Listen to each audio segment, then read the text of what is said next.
I always thought I knew who I was, not because I'd found myself, but because I'd been told who I was every single day of my life. I was Princess Alina Vance, only daughter of King Thorn and Queen A, heir to a throne I never asked for, trapped inside castle walls I never chose. My life was scripted down to the hour. Tutors, etiquette coaches, state dinners, stage smiles, and silence in the face of everything I wanted to say. Every second of my day was about appearances, politeness over honesty, grace over passion, a flawless mask sewn tight with royal obligation. But deep down I wanted more. I wanted real. I wanted messy. I wanted to be just a girl, not a title, not a symbol. Just a girl who could laugh too loudly, make mistakes, wear ripped jeans, and not have to sit with her back straight every second. I wanted to feel life, not just be watched living it. That chance came in the most unexpected way. It was supposed to be a temporary break, a hush-hush agreement between me and my mother. She'd always understood a little better than my father. She saw the quiet ache behind my smiles, the hollow way I said thank you to quarters, the longing in my eyes when I looked out past the gates. So when I told her I wanted to spend a year studying abroad anonymously, she didn't say no. She just whispered, 1 year, but you can't tell anyone who you are. And just like that, I became Lena Vin, a transfer student from somewhere in Europe. I traded ball gowns for thrift store hoodies, royal tutors for crowded classrooms, and the palace for a public high school in upstate New York. It was the strangest, most terrifying freedom I'd ever tasted. The first day was chaos. Everyone moved so fast. The noise, the conversations, the careless bumping of shoulders in hallways. No one bowed. No one stood when I entered a room. It was thrilling and disorienting. For the first time in my life, I was invisible. No press watching, no advisors hovering, no eyes judging how I held my fork or crossed my legs. I could breathe, but the fantasy had cracks. I wasn't prepared for cafeteria politics or group projects where no one pulled their weight. I didn't know how to blend in. Every choice felt like a test I hadn't studied for. My accent slipped sometimes. My knowledge of pop culture was embarrassingly bad. And then, of course, there were the girls who sensed I didn't belong and made sure I never forgot it. They were beautiful in a way that was loud and sharp. Glossed lips, cutting laughs, perfectly filtered lives. To them I was weird, too quiet, too polite, too fake. They didn't know how right they were. But I kept my head down.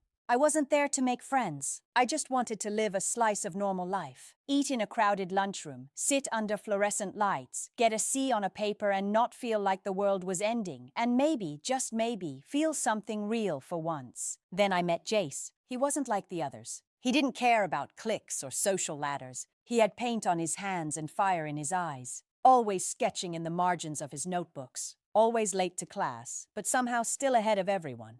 He noticed things like how I never looked anyone in the eye too long, or how I flinched whenever someone mentioned their family. He didn't push. He just asked quietly, "You ever feel like you're playing someone else's role?" I didn't know what to say. No one had ever asked me that before. No one had even seen me before. We started spending time together. At first, it was little things. He'd walk with me to class, sit next to me in the back row, share his lunch when I forgot mine. Then it turned into study sessions at the library, late-night walks, endless conversations about everything and nothing. He never treated me like I was delicate, never looked at me like I was strange. With him, I could laugh, be weird, say what I really thought. I didn't have to be perfect. I just had to be me. But the closer we got, the harder it became to lie. He didn't know who I really was, that I'd never had a part-time job, that I didn't live in a tiny apartment but a marble palace. That I wasn't just escaping stress, I was escaping a kingdom. And then there was the weight of what waited for me back home. I was supposed to return at the end of the year, take my place beside my parents, begin preparing for the throne, begin living the life that had been mapped out for me before I could even walk. And suddenly, every moment with Jace felt like it was taking on borrowed time. Still, I let myself fall because for the first time in my life, I wasn't the princess. I was just a girl sitting under a blanket in his pickup truck, watching the stars, listening to him talk about dreams and freedom, and wanting more than what the world hands you. And I thought, maybe this was it. Maybe this was what real life felt like. But secrets have a way of slipping out. Even when you do everything to hold them in, the cracks started small. A slip of my language, a curious glance at my wallet where he saw the edge of a royal insignia. Questions I couldn't answer fast enough. He was smart. He noticed everything. And one day he asked, "Who are you really?" I froze. The air between us suddenly heavy. I looked at him, at the boy who made me feel human, and I realized I had two choices: lie again or risk everything. I wanted to tell him the truth. I wanted to tear off the mask and let him see the whole picture. No edits, no shadows. But I was terrified, not just of losing him, but of who I'd be without the lie. Would he still see me the same way? Would I even recognize myself anymore? I opened my mouth, then closed it again. He didn't push. He just looked at me, patient, quiet, like he already knew, but wanted me to say it. And in that moment, I realized something. Maybe honesty doesn't start with grand confessions. Maybe it starts with a single sentence. "I haven't been honest with you." His brow furrowed, but he nodded, letting me take my time. "My name isn't Lena Vin," I said, each word like a drop of weight sliding off my chest. I'm Alina, Princess Alina Vance." Silence. You'd think a moment like that would feel dramatic, earth-shattering, like something in a movie. But it didn't. It was quiet still. All I could hear was the wind outside and the pounding of my heart. He didn't say anything right away. Just stared at me like he was trying to connect the dots between the girl he knew and the title he didn't. "You're serious?" he finally said. I nodded. He leaned back slowly, processing. "So, you're actually a princess, like castles and crowns and national holidays?" "Yes." He let out a soft breath and looked away for a second. Then he turned back. "Why didn't you tell me?" "Because no one ever sees me. They see the title, the stories, the expectations. I didn't want to be a symbol to you. I wanted to be real, and I couldn't do that if you knew." Another silence, but this one felt different. "Heavy, yes, but not cold." He rubbed the back of his neck. "So, this whole time you've just been pretending?" "No. Everything I said, everything I felt, it was all real. The only thing I hid was where I came from, not who I am." He looked at me then, and I could tell he was trying to see the truth in my eyes. Not the crown, not the palace, just the girl beneath it all. "I need time," he said. I nodded, understanding. "I know." And just like that, he walked away. That night, I didn't sleep. My thoughts spun in 1,000 directions. Had I just ruined everything? Was this the end of the one piece of real I'd ever had? Part of me wanted to run, to vanish into the life that waited for me back home. But the other part, the braver part, knew I had to face what came next, no matter how messy it got. The next few days were brutal. He didn't text, didn't sit next to me in class. It was like I'd gone back to being invisible again, but this time it hurt. It wasn't freedom anymore. It was loss. I tried to focus on school, on blending in, on keeping my head down, but my chest felt hollow. Every little reminder of him, his sketches in the margins of the desks, the smell of paint lingering in the art room, felt like a quiet goodbye. Then one afternoon, he showed up at my locker. He didn't say anything at first, just handed me something, a folded piece of paper. Inside was a sketch. Me sitting on the library steps, hair in my face, laughing, just as I was, not as a princess, not as a royal, just me. Underneath he'd written, "You're not just your title." And I should have seen that sooner. I looked up at him, eyes stinging. "I was angry," he said.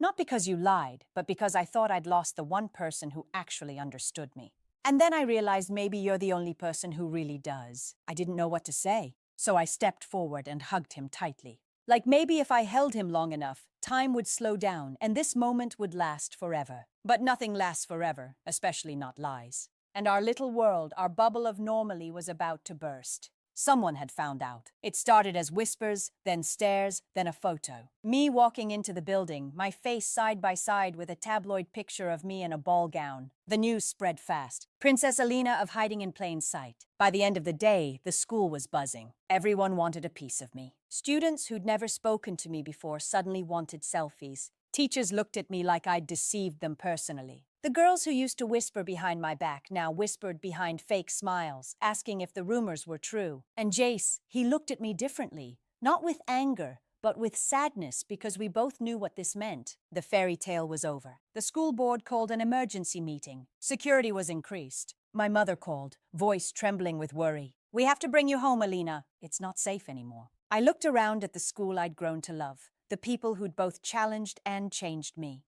And then I looked at Jace. "Just a few more days," I begged her, "please." She hesitated, then agreed. And in those final days, I made them count. I didn't hide anymore. I answered the questions. I owned my truth. And most importantly, I spent every second I could with Jace because no matter how it ended, I wanted him to know that what we had was never pretend. But time is merciless, and the day I had to leave came faster than I was ready for. The car was waiting outside the school gates. Black, armored, my country's crest etched into the door like a signature I could never erase. Two guards stood beside it, eyes scanning the crowd that had started to gather. Some students waved, others just stared, phones out, capturing the end of something they barely understood. I stood at the edge of the building, heart pounding like it was begging me not to go. Jace was next to me, hands in his pockets, quiet. We'd already said everything we needed to. But silence between us wasn't empty. It was full of memories, of words unsaid, of promises neither of us knew how to keep. I hate that this is goodbye, I said. He looked at me, eyes steady. Then let's not call it that. I smiled through the ache.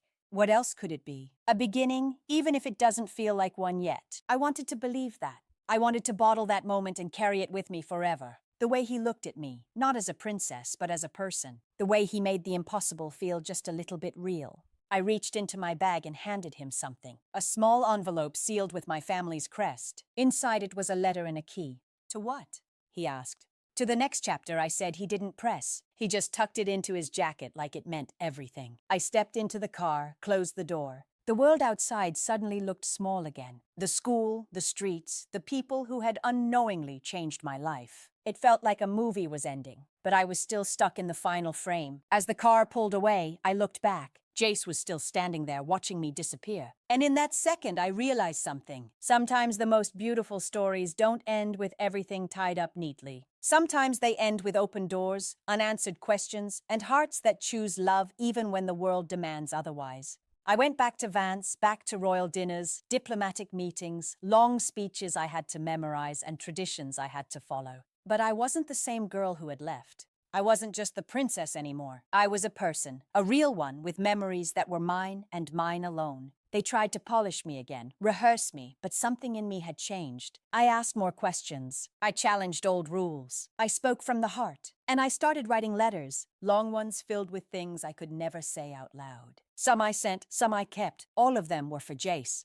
Months passed. Seasons changed. My duties grew heavier, but I held on to the girl I'd become. Because she had found something rare, a truth so real it refused to fade. One morning I got a letter. No royal seal, just my name, handwritten in messy, familiar letters. It was from Jace. Inside was a photo, the same drawing he'd given me, now framed and hung in a tiny art gallery. Below it, a plaque. Lina, the girl who made me believe in more. No fancy words, no promises, just that. But it was enough. That's the thing about love. It doesn't always end in forever. Sometimes it ends in change, in growth, in carrying pieces of someone with you, even when they're far away. Sometimes the most powerful stories aren't the ones that end in castles and crowns, but in quiet moments that remind you who you really are. And maybe one day our paths will cross again. Maybe I'll walk into a gallery in New York, or he'll wander into a palace in Vance, and we'll look at each other. Not as strangers, not as a princess and a boy, but as two souls who met once under impossible circumstances and made each other whole. Until then, I'll keep writing because our story isn't over. It's just waiting for its next chapter. That was satisfying, wasn't it? If this story touched you even a little, be sure to give a like and subscribe for more just like it.